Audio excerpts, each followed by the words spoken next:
নবীজি সাল্লাল্লাহু আলাইহি ওয়াসাল্লাম মেরাজে গেলেন। মেরাজে যাইয়া তিনি জান্নাত ঘুরে ঘুরে দেখলেন, আবার জাহান্নামও ঘুরে ঘুরে দেখলেন। নবীজি দেখলেন জাহান্নামের মধ্যে যারা জাহান্নামী হয়েছে তাদের মধ্যে অধিকাংশই হলো নারীর দল, অর্থাৎ পুরুষের তুলনায় নারীরা বেশি জাহান্নামী হয়েছে। নবীজি দুনিয়াতে আইসা সাহাবে কেরামদেরকে সামনে রাখিয়া বললেন, ও সাহাবে কেরাম, আমি মেরাজে গেলাম। মেরাজে যাইয়া দেখলাম জাহান্নামের মধ্যে যারা জাহান্নামী হয়েছে পুরুষের তুলনায় নারীর সংখ্যা বেশি। নবীজি সাল্লাল্লাহু আলাইহি ওয়াসাল্লাম বলেন, 1000 নারীর মধ্যে 999 জন নারী জাহান্নামী হবে। তো কী কারণে তারা জাহান্নামী হবে? এমন 15টি ভুলের কাজ করে যেই কাজের কারণেই তারা জাহান্নামী হয়ে যাবে। প্রিয় দর্শক, আজকের ভিডিওতে এমন 15টি গুনাহের কাজ ধরিয়ে দেব ইনশাআল্লাহ নারীর দল, আর জীবনেও এই গুনাহের কাজগুলো করবেন না এবং আমরা পুরুষেরাও করব না ইনশাআল্লাহ ইনশাআল্লাহ।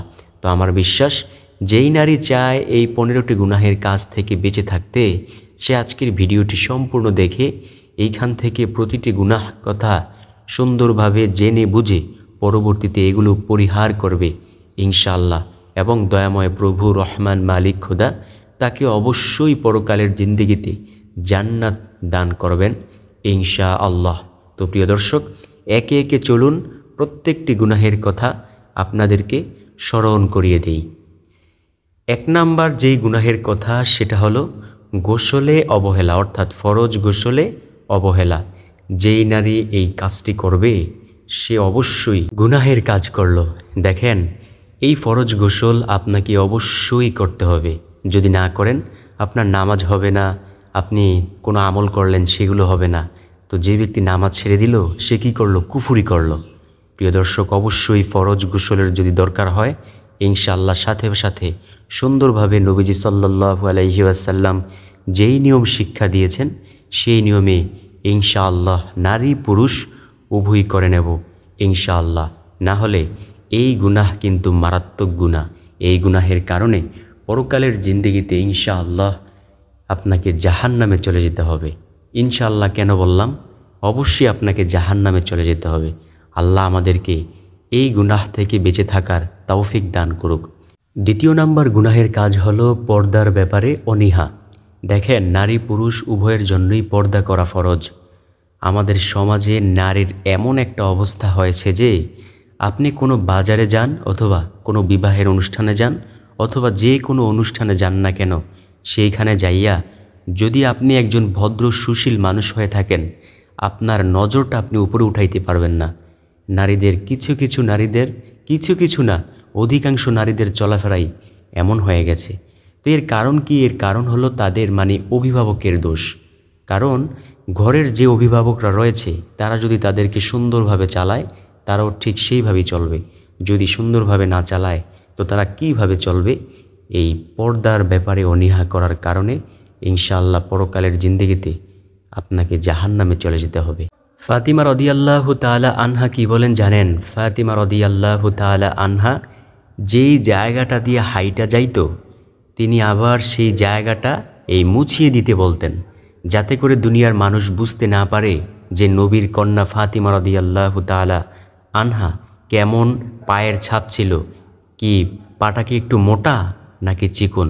প্রিয় দর্শক, বুঝতে পেরেছেন পর্দার ব্যাপারে তারা কেমন ছিল, কত কঠোর ছিল। নবীজি সাল্লাল্লাহু আলাইহি ওয়াসাল্লাম তাকে শিক্ষা দিয়েছেন, যেমন শিক্ষা দিয়েছেন তেমনই সে সেইভাবে চলাফেরা করেছে। তো আমরা আমাদের সমাজে যেমন শিক্ষা দিই তেমনই আমাদের মা বোনেরাও ঠিক সেইভাবেই চলাফেরা করে। আমরা ইনশাআল্লাহ পর্দার ব্যাপারে কোনো ছাড় দেব না, কারণ আমরা পুরুষেরাও পর্দা করব, নারীদেরকেও পর্দার ব্যাপারে উৎসাহিত করব ইনশাআল্লাহ ইনশাআল্লাহ। নবীজি সাল্লাল্লাহু আলাইহি ওয়াসাল্লামের কন্যা ফাতিমা রাদিয়াল্লাহু তাআলা আনহা বলেন, আমাকে এই রাতের মধ্যে কবর দিয়ে দিও, কারণ কোনো মানুষ ডাকিও না। যদি মানুষ ডাকো, মানুষ আমার কাফনের কাপড় দেখে বুঝবে যে আমি কেমন মোটা ছিলাম নাকি চিকন ছিলাম। আমাকে সবাই একা একা আমাকে দাফন করে দিও। কেমন পর্দাশীল মহিলা, সেই মহিলাই তো হবে জান্নাতের নারীদের সর্দার। সুবহানাল্লাহ। দেখেন, একজন পর্দাশীল মহিলা ভালো নারীর গর্ভ থেকে আসবে, খাজা মঈনুদ্দিন চিশতি রহমাতুল্লাহি আলাইহির মতো নেককার সন্তান। তো কেমন সেই নেককার সন্তান? খাজা মঈনুদ্দিন চিশতি রহমাতুল্লাহি আলাইহি তার মায়ের কাছে আইসা বলতেছে, মা, আমার আজকে কপালটা অনেক ভালো, আমি অনেক খুশি, কারণ আমার হাত ধরিয়া 90 লক্ষ বিধর্মী মুসলমান হয়েছে, এটার জন্য আমি গর্ব করি।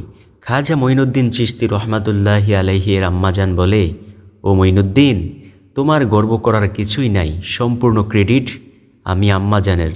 খাজা মঈনুদ্দিন চিশতি রহমাতুল্লাহি আলাইহি বললেন, কি সেই ক্রেডিট আম্মাজান বলুন তো? ওনার মা বলতেছেন যে, তুমি যখন আমার গর্ভ অবস্থায় ছিলা, পেটের মধ্যে ছিলা, তখন আমি সব সময় কোরআন তিলাওয়াত করে কান্নাকাটি করে দোয়া করতাম যে, আল্লাহ, আমার সন্তানটাকে তুমি খাঁটি অলি বানিয়ে দিও। আবার তুমি যখন দুনিয়াতে এসেছো, কোনো দিন আমি মা অজু ছাড়া তোমাকে এক ফোঁটা দুধও পান করাই নাই। সুবহানাল্লাহ।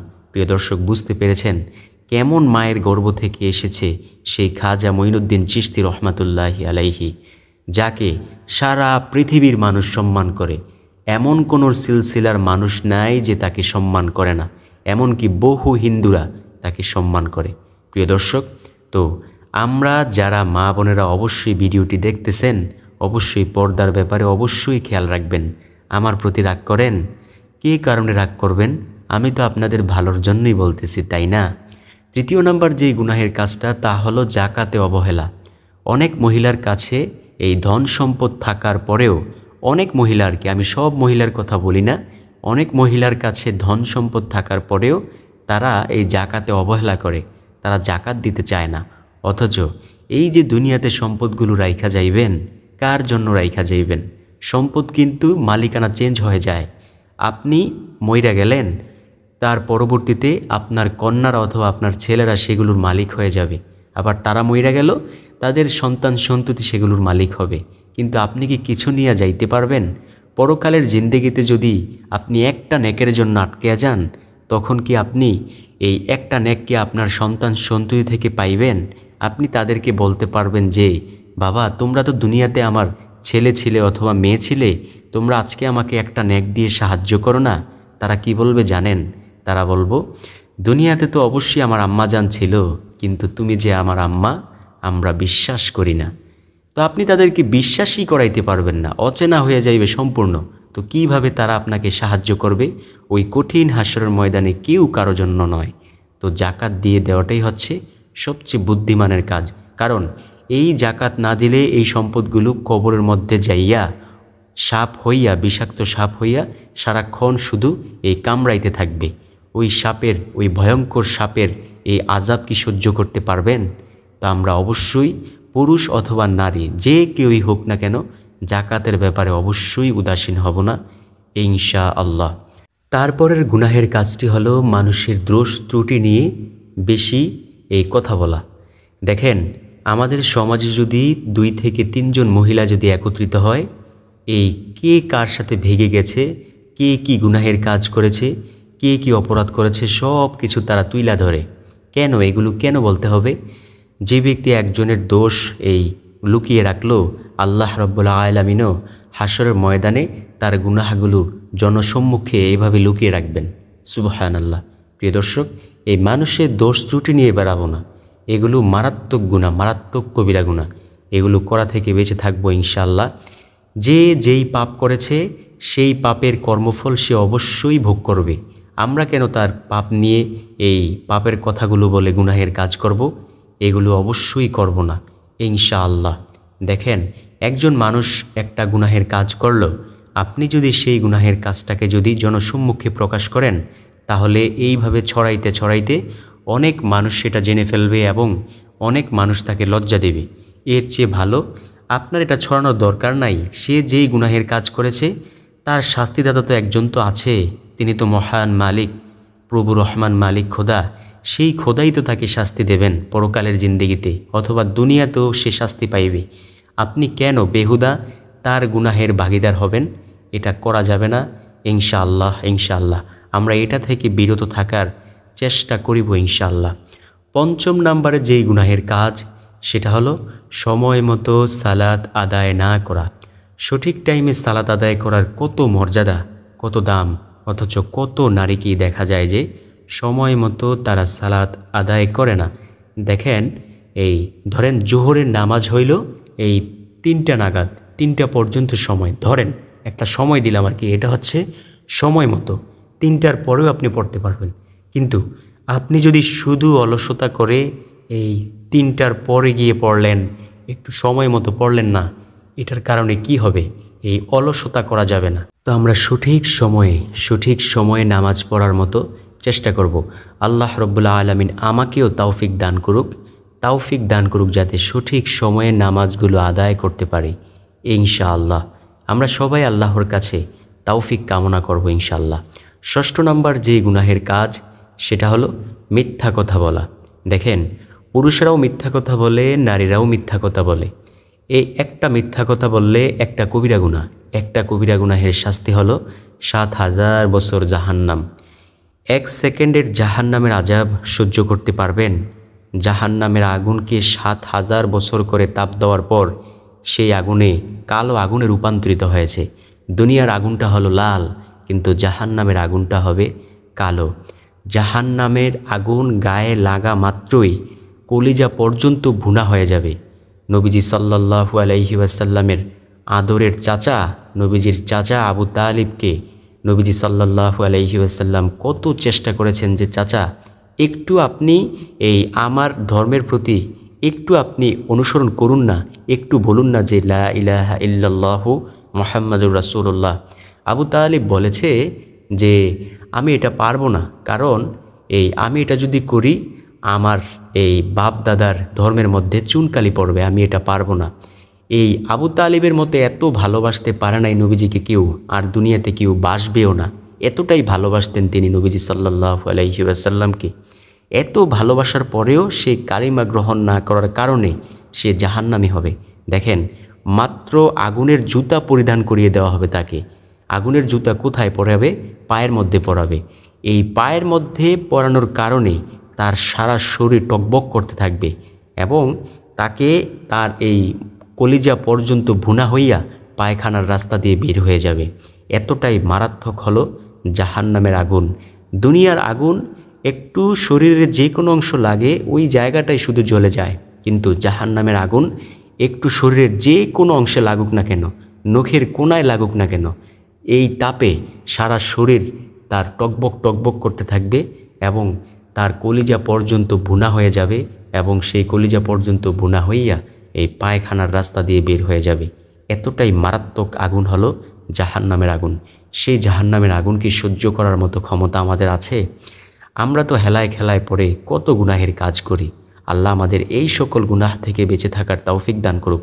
বেশি বেশি নারীদের এই সকল গুনাহের কাজ থেকে বেঁচে থাকার তৌফিক দান করুক ইনশাআল্লাহ। 7 নাম্বার যে গুনাহের কাজ তা হলো স্বামীর প্রতি অসৎ আচরণ।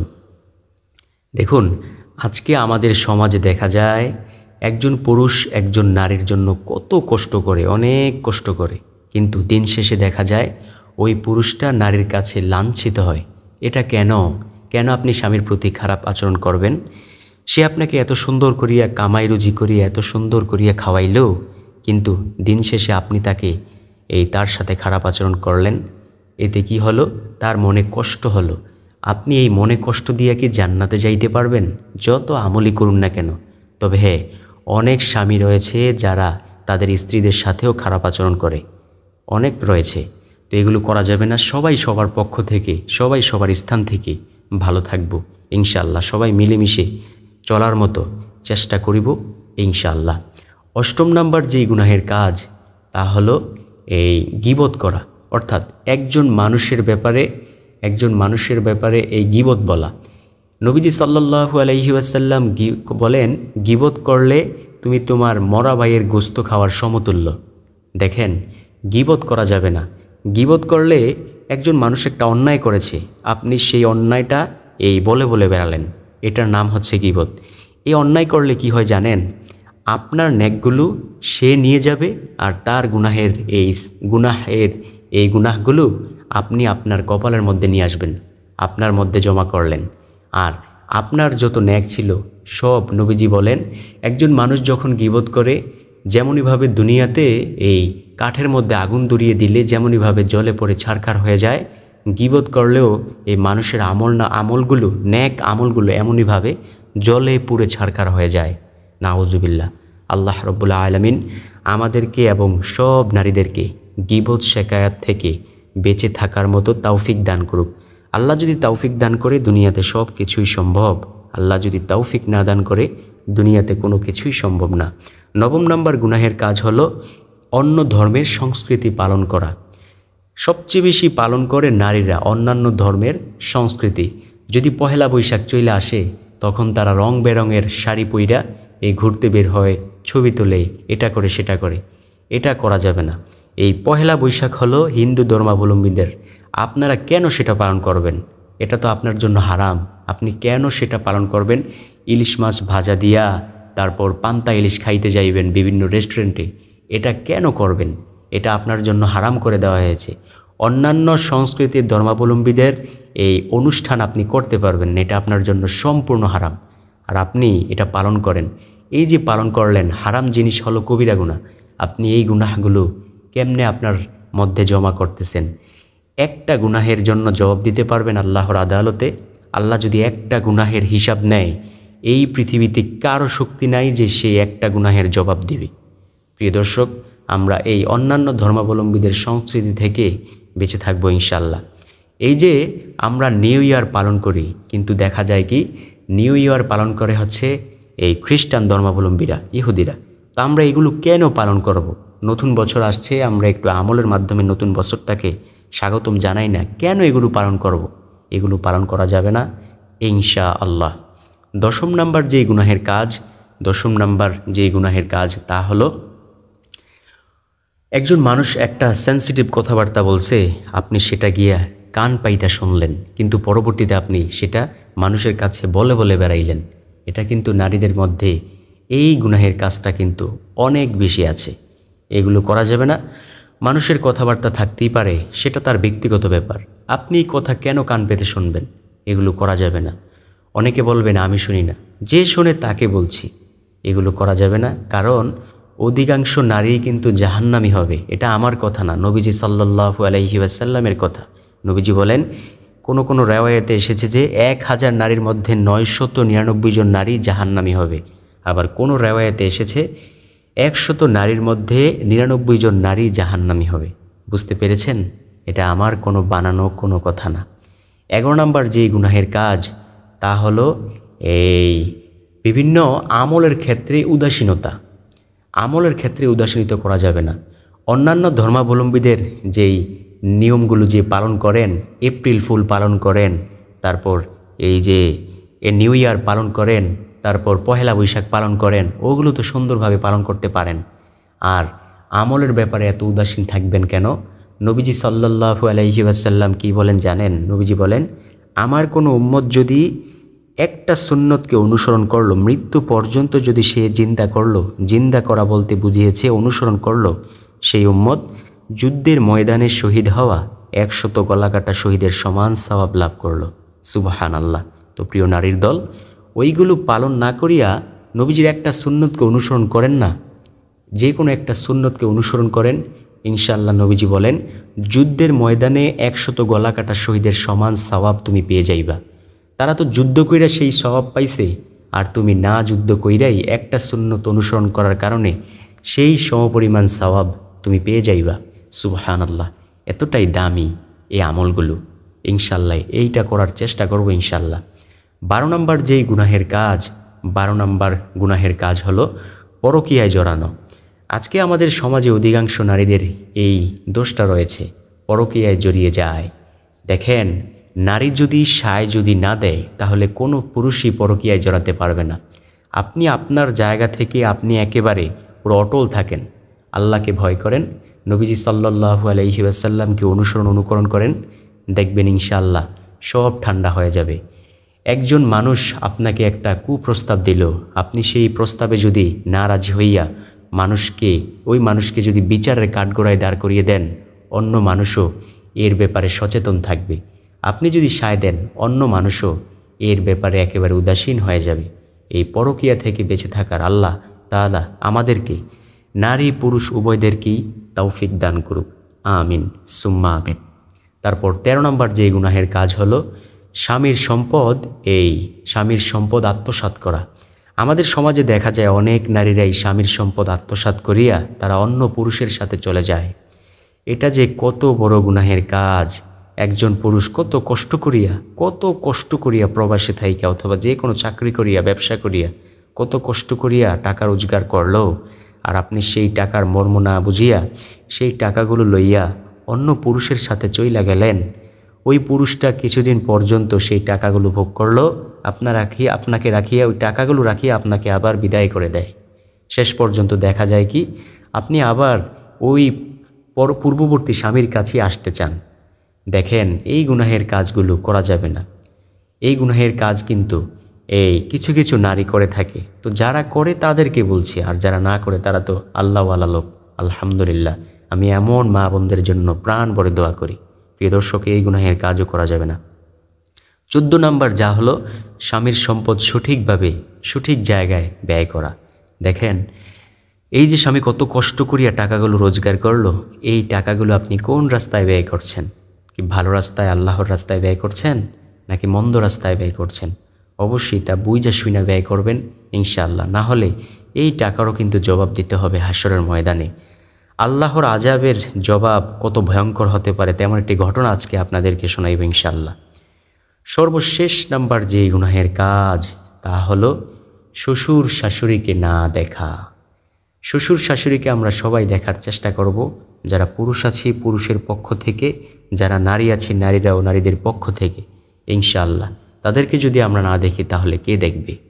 তো এই 15টি গুনাহের কাজ নারীরা ছেড়ে দেন, পুরুষেরাও ছেড়ে দেন ইনশাআল্লাহ। দুনিয়াটা সুন্দর হবে, জান্নাত পেয়ে যাবেন ইনশাআল্লাহ।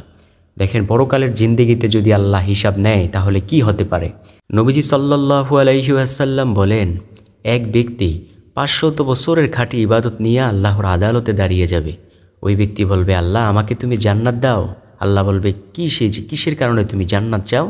বলবে, আল্লাহ তুমি আমাকে এই 500 বছরের আমলের কারণে জান্নাত দাও। আল্লাহ বলেন, বান্দা তুমি কি জানো না যে আমার রহমত ছাড়া কেউই জান্নাতে যাইতে পারবে না? তুমি আমলের বড়াই করো, ঠিক আছে? তখন এই হাসরের ময়দানে তো আমরা সবাই জানি যে সূর্যের তাপে মাথার মগজগুলো টকবক করতে থাকবে।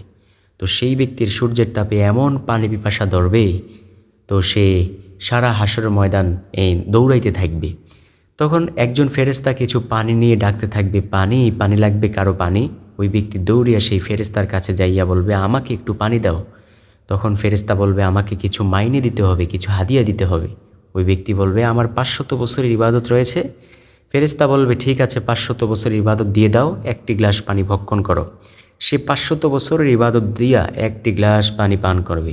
এইবার সেই ইবাদত শূন্য হইয়া মহান মালিকের কাছে সিজদায় পড়িয়া বলবে, আল্লাহ দুনিয়াতে কত কোটি কোটি ট্রিলিয়ন পানি অপচয় করেছি, কত কোটি কোটি পানি ভক্ষণ করেছি। আল্লাহ সেই পানিগুলোর হিসাব যদি নাও তাহলে কত হাজার কোটি বছরের ইবাদত দরকার হবে। আল্লাহ আমার বুঝতে বাকি নাই, তোমার রহমত ছাড়া কেউই জান্নাতে যাইতে পারবে না। আল্লাহ আমার ভুল হয়েছে, আমাকে ক্ষমা করে দাও।